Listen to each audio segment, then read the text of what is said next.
वो एक चीज जो भारत के बारे में अभी भी बदलने की जरूरत है, वो आपकी नजर में क्या है?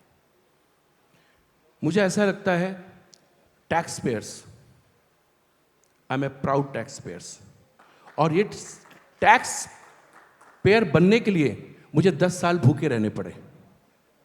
मुंबई में मैंने स्ट्रगल किया है, 10-10 साल भूखे रहा हूँ, फिर जाके उस काबिल बना कि मैं अपने देश में टैक्स पे कर सकूँ। लेकिन उसके बदले में मुझे लगता है कि सबको, हम टैक्स पे करते हैं लेकिन मिलता सबको है, जो लोग टैक्स पे नहीं करते, जबकि वो लोग टैक्स दे सकते हैं। तो टैक्स डिपार्टमेंट में सफाई की बहुत ज़रूरत है कि सबको टैक्स देना चाहिए, और उसमें मेंटालिटी आपकी बिल्कुल सोच बदलनी चाहिए और सोच लानी चाहिए। और सबसे पहला प्रायोरिटी अगर किसी भी सेक्शन में होता है या रिजर्वेशन में होता है, टैक्स पेयर को सबसे पहले प्रायोरिटी दीजिए and provide them the best.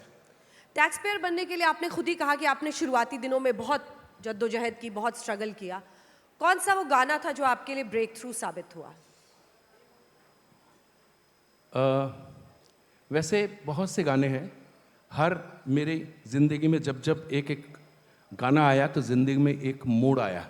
सबसे पहले जब मैंने शुरुआत किया आनंद और आनंद से, मैं आवारा ही से, देवानंद साहब की फिल्म थी, आर.डी. बर्मन ने मुझे ब्रेक दिया, लेकिन ब्रेक के बाद बड़ा तगड़ा ब्रेक लग गया, तो उसमें कुछ हुआ नहीं।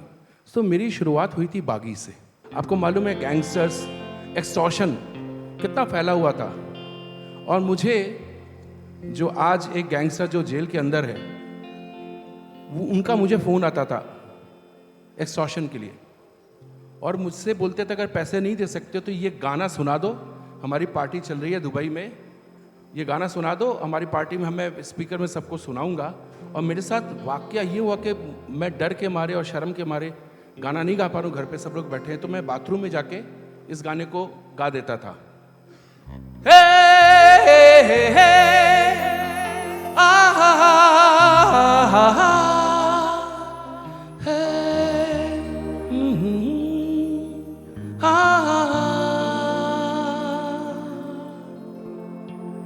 तब ऐसे चैनल भी आ रहे थे जहाँ पे मुझे मौका भी मिल रहा था मेरी आवाज़ को, असली आवाज़ को सामने रखने के लिए। तब तक तो मैं सिर्फ गाता था, अब तो आवाज़ आप लोग हमको देते हैं बोलने के लिए। तुम दिल की धड़कन में रहते हो,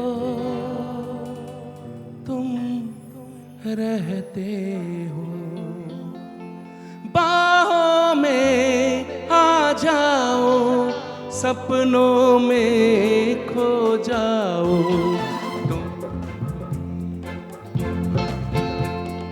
रहते हो, मेरी इन सांसों से कहते हो।